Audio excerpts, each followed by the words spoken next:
Alright, we'll see how this goes. I have no clue what I'm doing. But if I don't start, I'll never find out. So welcome to my channel. This is Ram Dragon from Rag. Let me try that in English. This is Ram Dragon coming to you from Ram Dragon Studios. Get rid of that.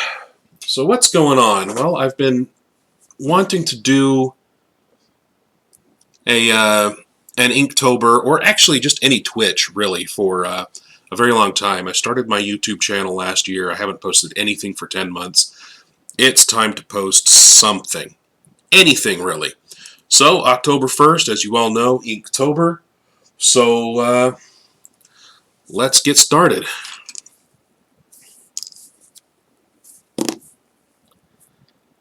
It is hard to draw with my rings on. So, let's get rid of those bad boys first. So what's been going on my channel, I've done this little project 3 separate times, trying to film it for my YouTube channel, and it just has not turned out. I'm holding her upside down. Let's try this way. So what's been going on is every time I do the video for it, there ends up a flicker, and I don't see a flicker in the studio now, so it's got to be a camera setting somewhere that I just haven't found. So here we are. This is the baked version, a little crispy on the bottom. I've got enough clay to do this. Like I said, I filmed that 3 separate times. I've got enough clay to do that about 12 times now, so I'll film it one more time, and if not, forget it and go on to the next one. So, October 1st, Inktober, which means it's time for drawing. 4H, 2B, another 2B, don't need 2 2Bs.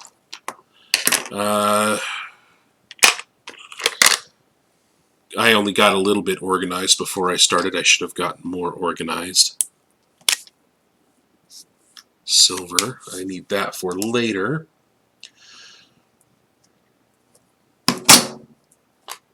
I have no idea how many people are going to actually log in to watch me rant and talk to myself, but hey, like I said, if I don't start, I won't start. It's kind of the kryptonite of ADD. Any excuse to procrastinate becomes the best excuse in the world to procrastinate. And the only way to keep yourself from doing it is just to do it, damn it. Okay. And now I'm procrastinating again by organizing things that don't need to be organized. So, I'm just trying to get all of my pencils clear. I've got a whole bunch of 2Bs. I've got a 4H for anybody who isn't aware of how these two things work. It refers to how hard the lead is. So a 4H is typically a harder lead, which means you get a lighter line for the same pressure as a softer lead like 2B, which is the same hardness as typically it's about the same hardness as a HB or a number 2 pencil. So this, if you're drawing at school, this is what you're usually drawing with. This is just the far more expensive version because, hey, there's a sucker born every minute and most of them are sitting in my chair. So let's go ahead and get started. I have no plan for this Inktober art, so let's go ahead and get a plan. I don't want you to see that.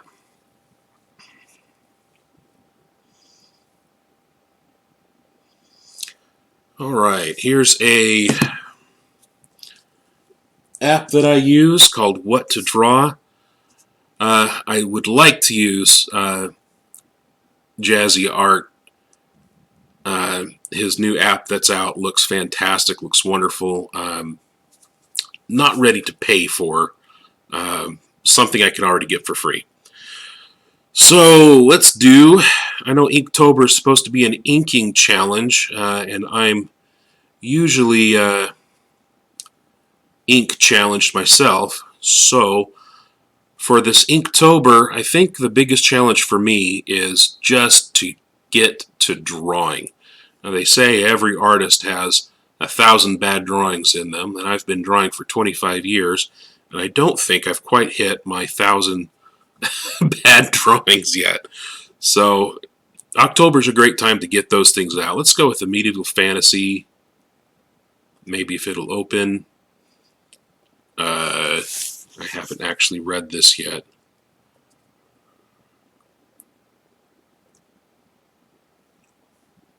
Let's go with a random phrase. Let's go with the low complexity. We just got to get started today. All right. Halfling warrior in a swamp. That actually works out really well. I love Dungeons and Dragons. Halflings are one of my favorite races. Halfling warrior in a swamp. So what's a halfling warrior look like? Well, we've got Lord of the Rings halflings, which are just kind of child-proportioned people.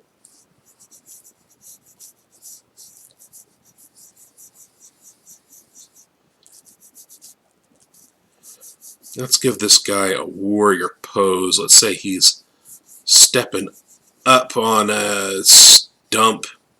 Why is there a stump in a swamp? Well, there's a lot of dead things in a swamp.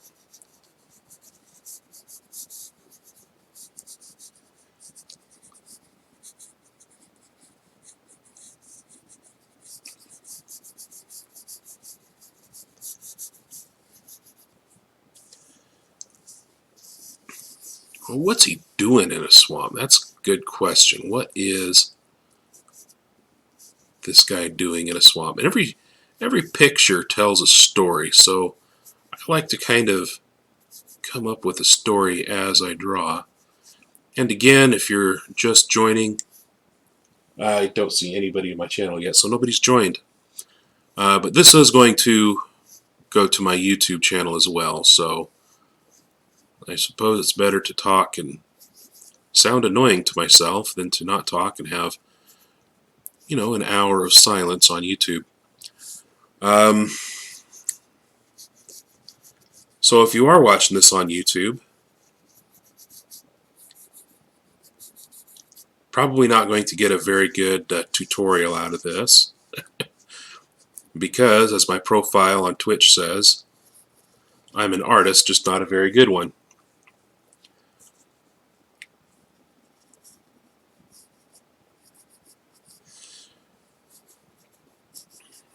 So a warrior is going to wear some kind of armor.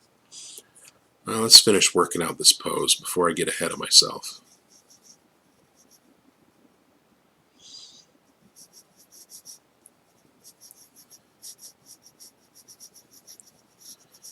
Let's give him a small buckler shield. So I think halflings as characters, as Dungeons and Dragons characters, D&D, I think they work better with smaller armor. They're very, very nimble. They move quickly. I mean, for their size, their movement is the same as other common races, which means that their little tiny legs are moving about twice as fast as their human or even elf counterparts.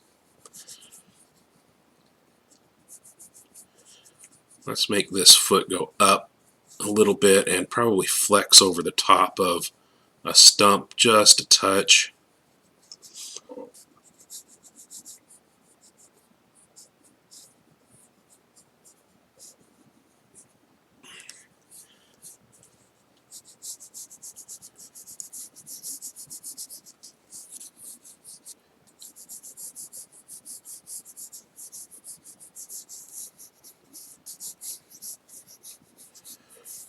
And yeah, this is a swamp, so let's give us some swampy background.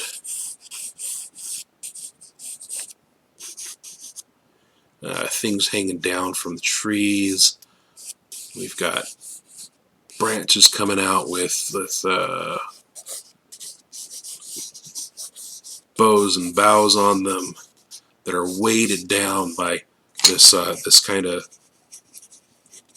stringy, curly moss stuff.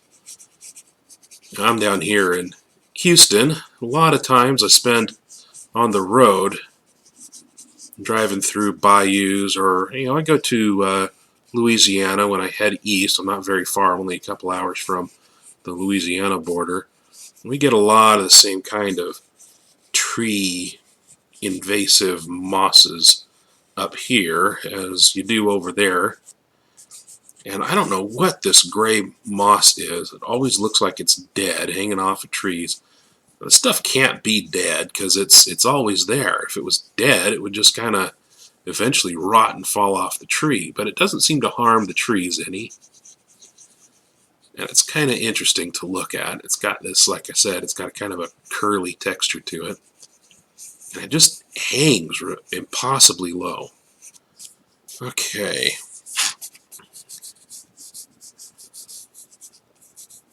One of the types of trees, we don't get them here where I'm at, but farther east in Mississippi and eastern Louisiana, I've seen them a few times from the road, are these trees that have the exposed, just the very top of the root ball exposed, like they grew in deeper mud, and over the hundreds of years of the life of that tree, that mud's kind of eroded away. It's been washed out by the motion of the water, because swamps, whether or not you notice it moving, swamps are part of river systems, and they do have moving water in them. And sometimes you get to these points where the mud has kind of gone stationary. The trees have rooted themselves really well, but the swamp itself has moved on just a touch. The deep waters.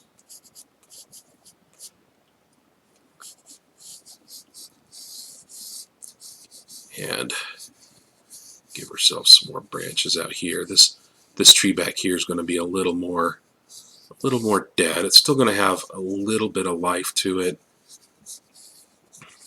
but it's still also going to have that hanging moss coming off of it. Maybe the upper branches are more alive, so we'll give it a canopy up here. There we go. maybe parts of the tree are alive, and that's sounding like a Bob Ross rationalizing. Honestly, that's where I learned a lot of it from. You learn by doing, learn by watching. I'm curious how much of this is actually on the screen. How much you can see. So yeah, I'm there. I think right here. I've been drawing a lot of moss off the top of the screen, so we'll ignore that. This is going straight onto my YouTube channel, so I don't get to edit that. I might figure out how to do this later. We'll do a little bit of an exposed root ball here, and this kind of goes up. As for our warrior, warriors need to have armor and weapons. And this is a halfling warrior. Now, I got involved in Dungeons and Dragons back in the AD&D age, otherwise known as 2nd edition. And one of the things I loved about warriors halflings in the 2nd edition is they were always described as being small, nimble, strong for their size, strong-willed, and always carrying around cooking implements. So I think this warrior's weapon is going to be a slightly bent out of shape frying pan.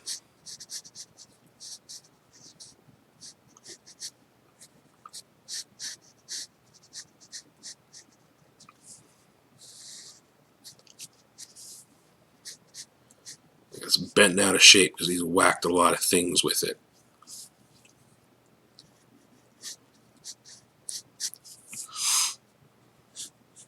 So we've got a small buckler here. We've got a frying pan here. I've kind of started a vest on him. I don't know if I'm going to keep that vest. But let's go on and give him a helmet. Let's give him a nice warrior style helmet, like a not quite a centurion. We're going to go right around his head here. Give him a nice dome top. How's my light? My light's okay. I just lighted up this table a little bit so that, hoping that would eliminate some of the flicker from my last video. These helmets always have rivets in them. There we go. And then the sides are actually leather. When you see this kind of helmet, most often, the historical ones, they would have this leather sides and with this reinforced band around them. And then later on, they would show up with metal plates. And they actually started with the metal plates with the leather over them because that was the style for such a long time. Then they went to just riveting this band. Sorry, we're going to go into a quick nerd divergence here. So the way that those helmets worked is you'd have your nose piece, and these were a cheap. The benefit of these helmets were they were cheap, they were fast to produce, they were not made for any specific warrior. They're usually cranked out in times of war. But when you go back far enough, that just wasn't the case. You had your family, your clan rather, and your clan smith would always make stuff for you, for a specific person. And later on, as we get more towards modern part of medieval era, they were more mass producing these things. You got one that kind of fit, but you had a padded helmet underneath that did fit, and it was important for the fit. A lot of people don't know a lot of the history of the medieval era. I'm not an expert by any stretch, so take all of this with as much salt as you need. But this particular style of helmet gets represented a lot in fantasy, and it gets misrepresented. So you always have the center ridge, which would terminate into a nose piece. Your wearer's eyes were usually, well, probably closer together because we want them to be anatomically correct, or at least as close as we can get for a quick sketch. And then it would terminate just above the eyes, right below the brow ridge. So, I mean, if this helmet was too big, or your under helmet, your padding didn't fit right, it would obscure your vision. Now, when you see this, when most people see this, they automatically think of the old style Viking helmets with the big horns on the side, and I think that's hilarious because the Vikings never wore helmets with horns on them. That's a modern invention. It's a modern invention for Hollywood, believe it or not. So we get this cross section here, and these two bands, and we'll take this up because we want the head to be round. And this boiled leather helmet, this dome that went over the top, this would be formed through a process of heating and shaping, and then it would be hardened by boiling that leather, this dome part, in waxes or oils or things that would help the, let me spit everywhere, things that would help the leather harden and stand up to a blow. And the leather was good for that because it would actually deform a little bit and then pop back out. So it would take a lot of that energy and actually direct it away from the skull and then back out again. But as weapons became heavier, as fighting tactics changed, it became more and more important to protect your dome more. And so they would put that steel plate under the bottom. Now, like I said, originally you'd get this leather dome, And the way that you would fix these bands to it is just pop a rivet through the middle, because this was a solid piece of leather all the way through. And you'd rivet this dome. They would just be riveted on with a few rivets. And sometimes the rivets were more for visual appeal, but it really only needed very few rivets to stay on. And then these pieces would be riveted together with one right in the middle. And then I'm sorry to diverge into this little bit of a history. I'm a nerd. If you're just new to my channel, I'm a huge nerd. The way that they would make these with steel is it's hard to actually make a continuous dome with steel. Anybody who's tried to blacksmith armor, who's tried any kind of armor smithing, knows that dome shape is really hard. But a half dome, instead of a hemisphere, you're making a quarter sphere, right? So this would go from the tip, you'd have a point here, well actually the point would probably be down here, more towards the bridge of the nose of this dome, all the way to the back of the head. And that quarter shape, that quarter of your dome shape, was much easier to make on an anvil, on shaping equipment, than a full dome was. So what they would do is when they put it together, they would put this band, which they'd been using for centuries already, and you'd have two rivets on them, one on each side, because remember, this is two domes. There's a seam down the middle. And they didn't have, believe it or not, TIG welders of the medieval era. So they would rivet them there, and because they had the lines of rivets, you'd end up with 4 rivets here where these two bands would overlap. And then this band would be riveted with a few more rivets, because again it was now steel to steel. These parts are more integral with each other, and that's one of the most basic helmets of the medieval era. And I think that's what's going to go on my warrior here. So I'm going to indicate some eye, just the cavity of the eye here. Nose goes underneath this nose guard. I'm going to straighten out that nose guard a little bit, because it's kind of curving in like you got whacked in the face. And, halflings don't really deserve to be whacked in the face most of the time. I've played enough Dungeons and Dragons to know that eventually somebody in the party is going to whack the halfling right in the face. So we've got ears going to appear down here. What kind of hair? We're going to go with more, let's go with some 80s style mullet in the back here. Yes, I am still, even still, mostly inspired by 2nd edition Dungeons and Dragons. So we'll give him some chops here, maybe a little bit of scruff, not a lot. Okay, so there we go. I'm not loving the vest. Let's get rid of the vest. Let's get him in some warrior armor. We'll start with some pauldrons, some shoulder armor here.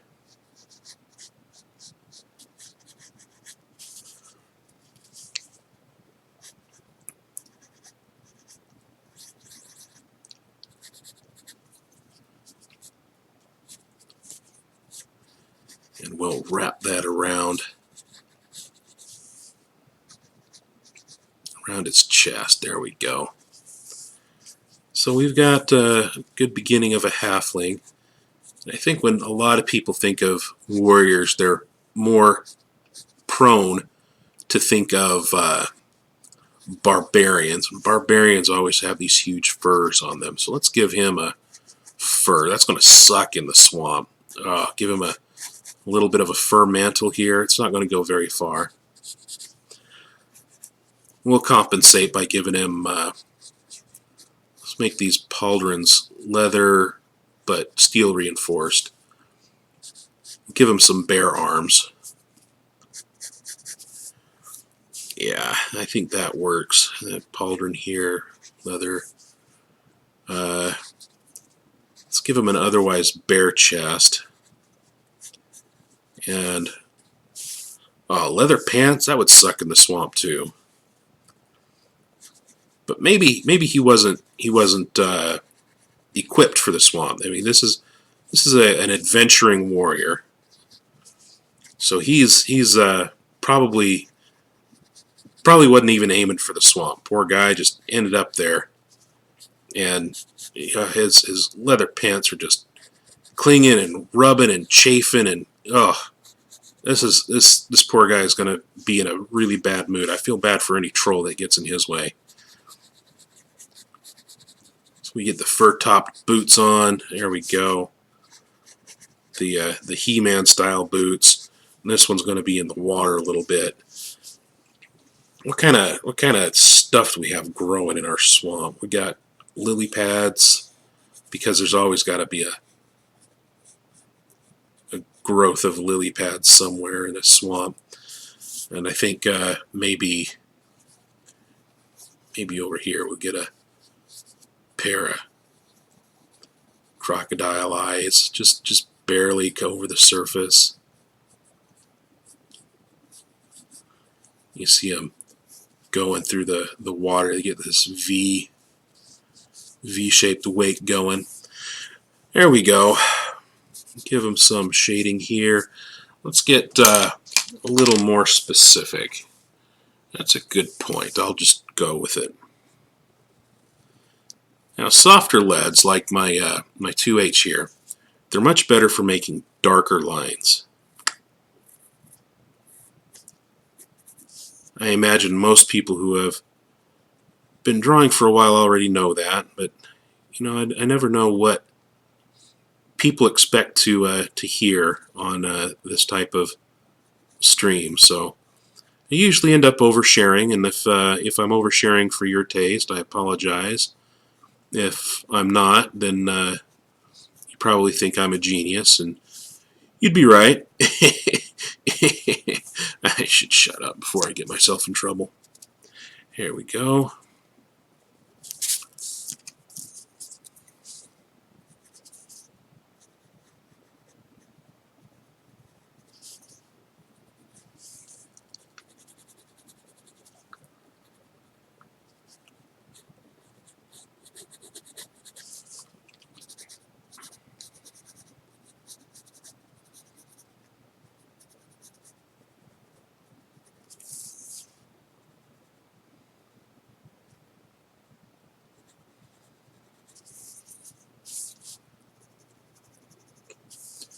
Here we go.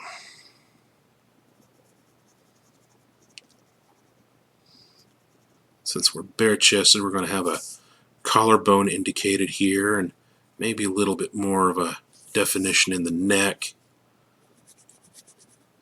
because this guy's been working out. He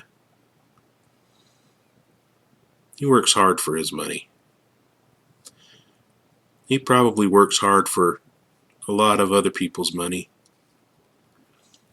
He means business, and your business is his business.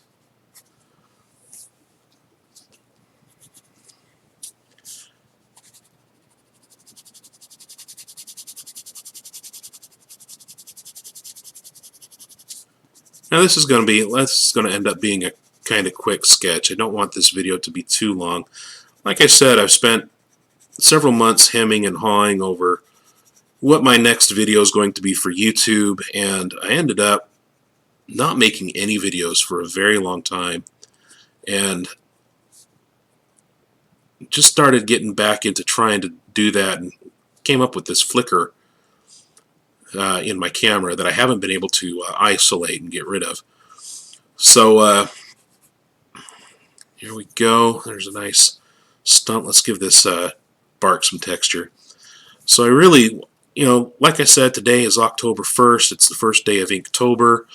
It's a good excuse. It's as good an excuse as any to get back on the horse and start making art again. And I haven't done that in a very long time. One of the problems I had, and I'm still struggling with a little bit, is for years, I had a hand injury. I've been doing IT for a while. I just assumed that it was some form of carpal tunnel, and I went to my family doctor. So anybody who's an artist who's gone through this, I'm sure you can empathize. Went through my family doctor, and the family doctor told me in no uncertain terms, I have arthritis, rheumatism arthritis, and it's degenerative, which means it's only ever going to get worse. And at the time that I was going through this, my hand was hurting so bad I could not hold a pencil for more than a few minutes before my hand was just completely exhausted. It hurt to go any further. I just couldn't. I couldn't continue as an artist, and it was very depressing for me. So, what ended up happening, I could give you the long version of the story, but I'm not going to spend too much more time on this quick drawing here. I'm more interested in getting the composition done and getting a quick sketch out. But the short version of the story is about 5 years later, not being able to draw regularly for a long time, I finally found a chiropractor for my hip, because hip was also undergoing some degenerative arthritis, and I couldn't walk, and I had just started a new job and needed to be able to at least stand for the whole day. Going up and down ladders was just impossible. It wasn't going to happen. And I was feeling like I was in danger of losing my job, but my brand new job. So I went to the chiropractor,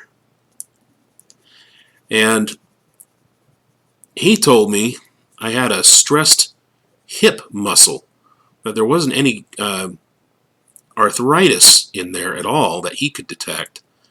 And my family practitioner had taken a whole bunch of x-rays and showed me on the x-rays exactly where the arthritis was and how it was showing up on the x-ray. And I couldn't see what he was pointing at. But, the guy's a professional. If he points at something and says arthritis, then, I'm apt to believe him. So my chiropractor, he basically goes, I'm not, searched in my hip, says I'm not seeing anything that looks like arthritis, because there's pain reactions that chiropractors look for, and that's kind of how they help to manage pain. They press on things and see what hurts. So he put me through some of the most painful experiences I've gone through in a very long time. And after about 3 months, well, actually it was after about a week and a half, I could walk normally again. Now before, what had been happening with my hip was I could stand up for 20 minutes or so, and then my hip would just start to lock up, and I couldn't bend it, so I'd have to sit down to get the pressure off of it. But then after about 20 minutes of sitting down, my hip would start aching for a different reason, which, kept me going up. Sitting up and sitting down and standing up and sitting down. It was becoming a real problem. So got that worked out, and it still took me another month before I finally asked the guy about my hand. And he took a look at it, and he called them micro traumas in my forearm, and what they were doing was forcing me to keep my hand clenched all the time. And because my hand was clenched all the time, it was causing more micro traumas in my forearm. Basically, when you're carrying heavy things and you have to hook your fingers underneath it, you're inducing all those muscles in your forearm. And in my case, I had overstressed them on a regular basis for a long period of time. And I know the job that it was on. It was doing the sonic upgrades when they were upgrading their billboards a few years ago, or their menu boards. I was on a job team that was taking out the old menu boards and installing the new ones. And I was on that task because I've had years and years of IT experience, and I'm kind of a big guy, so moving heavy things is right up my alley. I was the right mix of brain and brawn. And picking up those old menu boards every night, we had to do, the work was overnight, And some of those stores had 40 menu boards, and some of them had 20 menu boards. There were a few of them that we did that had less than 10, but most of them had between 20 and 40. There's quite a lot of them, and they weigh like 80 pounds a piece. And we're doing this work overnight, so from like 2 o'clock in the morning until 6 o'clock in the morning was pretty much cleanup, picking up these menu boards and getting them where they into the trailer where we can get them recycled. Well, we weren't recycling them in the trailer, but the trailer would help us get it to the recyclers. You know what I mean? So, yeah, we because I was in a job lead, I was in a position to kind of do the jobs that I wanted to do and make sure that everybody else on my team were doing the jobs that they were good at, and nobody else wanted to do the moving the menu boards, the old menu boards into the trailer. It was hard work. They're freaking heavy. It's at the end of the shift. We've already been working overnight. Nobody wants to be working that hard at that time of the night, and so we would end up with just nobody wanting to do that job. And like I said, I'm the right mix of brain and brawn that it was right up my alley. So I would just do it. I would do it 2 at a time, 1 in each hand. Now, 80 pounds isn't that much. It's less than I press, and I don't work out a lot. But when I do, I've got a pretty good idea of what my fitness level is. I mean, it's not great. It's not fantastic. I'm a pretty hefty-looking guy, and not in the Rock Johnson sort of way, more like in the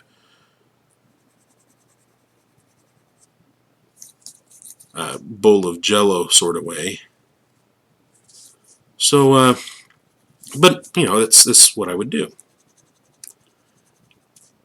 and that's what was causing the microtrauma in my forearms. Was picking up those 80-pound menu boards, 1 in each hand, pretty much on my fingertips, and transporting them across the parking lot for 3 hours a day for 6 months. So come to find out, like I said, later, years and years later, that's what was causing the symptoms in my hands that I was mistaking for carpal tunnel, that my doctor insisted was degenerative arthritis. Pardon me. And that my chiropractor cured in like 2 or 3 sessions. So that was just a few months ago. I'm still, because I haven't been able to really grab a pencil and hold it properly. I mean, this style of drawing is very, very delicate. It requires a lot of wrist movement that I just wasn't able to do. And even the pinching motion of my fingers, I was unable to hold a pencil. It still feels unnatural to hold a pencil for writing purposes because I hadn't done it for about 5 or 6 years. Well, 4 or 5 years. So that was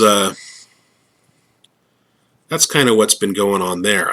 And I haven't really, since I have the ability to draw again, I haven't really been taking the opportunity to draw and rebuild those habits. So here I am, rebuilding the habit, in this case, rebuilding a hobbit, because puns are my life, bro. There we go. We'll go into the swampy water here. And, okay, that one's gone forever.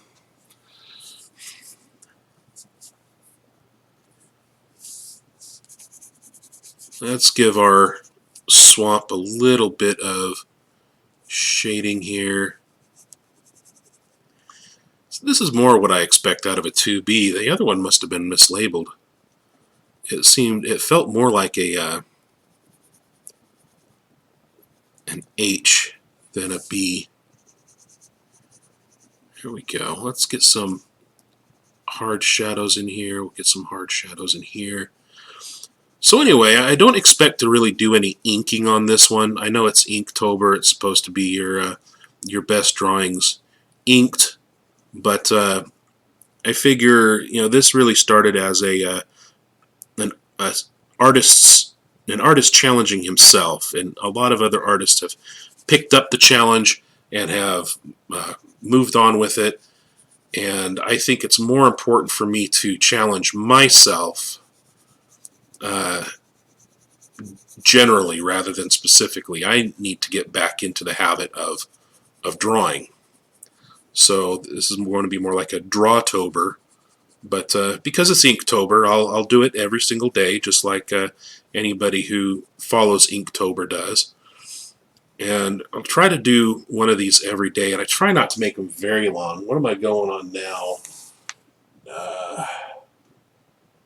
I cannot focus my eyes far enough to see the timer. All right, excellent. So it turns out I've just discovered I need glasses too. Fantastic.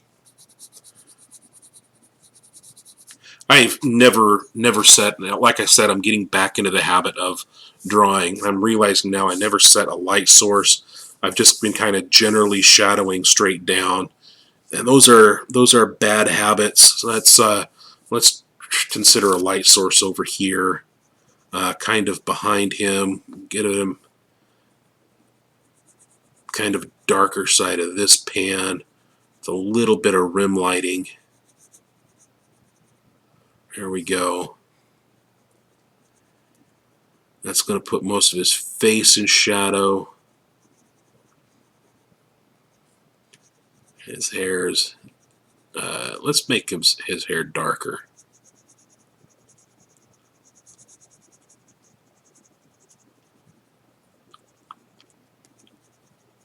Yeah, that's going to put a deep shadow right here under his ear, where that neck muscle meets the jaw. And probably just a touch of rim light on that side. So dark, we'll give him a nice dark ear. Not much going on there. Now, if I were drawing this to be, a portfolio piece, I would probably be going a lot slower. B, planning this out ahead. I would actually make when I was in art school, I would do every drawing about 2 or 3 times. And because I'm lazy, that usually ended up being 2 times. But I would kind of do a thumbnail sketch, and then I would do a first draft, just like writing a paper. I'd grab the size of paper that I was going to do the final project on, and I would draw on that. And I would get really close to what I kind of wanted to see for the final sketch.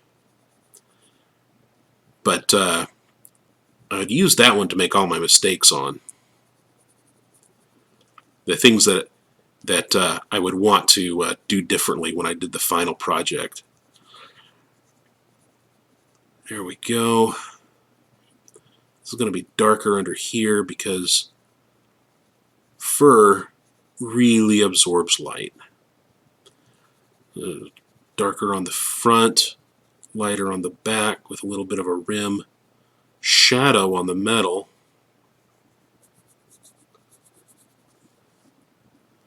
There we go.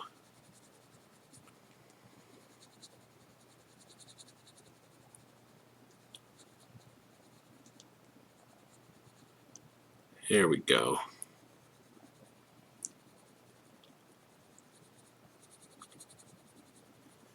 And I hate these kind of general shadows that go from one body part to another. I feel like they don't read as well because sometimes they make the parts in front blend with the parts in back in a way that is difficult to read. And when I spend so much time sketching out the correct muscle groups, I kind of want to see all of them have their own little spotlight. And I know that's wrong. It's like I said, it's a bad habit. Most of my habits I've overcome over the years. But like I said, some of them have come back since I haven't drawn in so long. I've got to go back and redevelop correct habits again. So there we go. I think for a quick sketch, more of a study than anything else. A challenge based on a free Google Play app to get suggestions from. That this is probably a good place to say I'm getting close to a good place to just say, just call it. Say that's done enough. It gets the point across. It's a halfling warrior. It's in a swamp. Challenge accepted. Challenge completed. Probably make a few extra dark spots, just our shadows, just to make sure everything has some nice shape to them.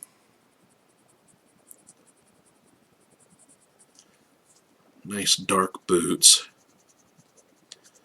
Now in a swamp, the dark colors don't matter so much because you're not really in direct sunlight. But boy, leather just does not breathe.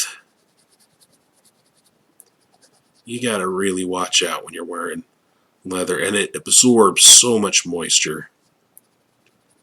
That would just be absolutely miserable.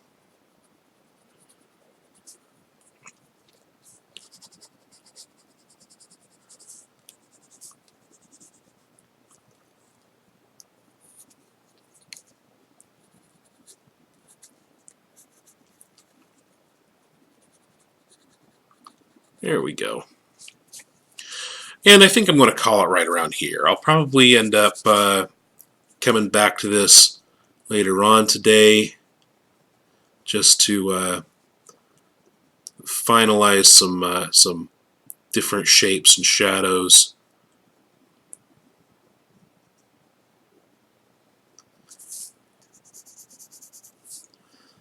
Get some more, I mean, these are just general shadows. I haven't done a high level of detailing on any of this right now. And I probably won't get to that on this one. I think just a couple of places to give us some background texture, and then I'll call it finished. But I don't really see a reason to do that on this type of a stream. It's just kind of going to be going back over the same things a lot. So I think for now, I'm going to go ahead and end the stream. Still haven't had anybody join me in here, but I'm brand spanking new. This is my first stream. I will be streaming all of, I should say I intend to be streaming all of October. I'll be doing a new sketch like this every day, and trying to get the skills built back up and some hand dexterity back in. I still feel like I haven't drawn in so long. My hand is just too stiff, and it doesn't possess some of the dexterity it used to have back when I was in art school. So there we go. There we have it.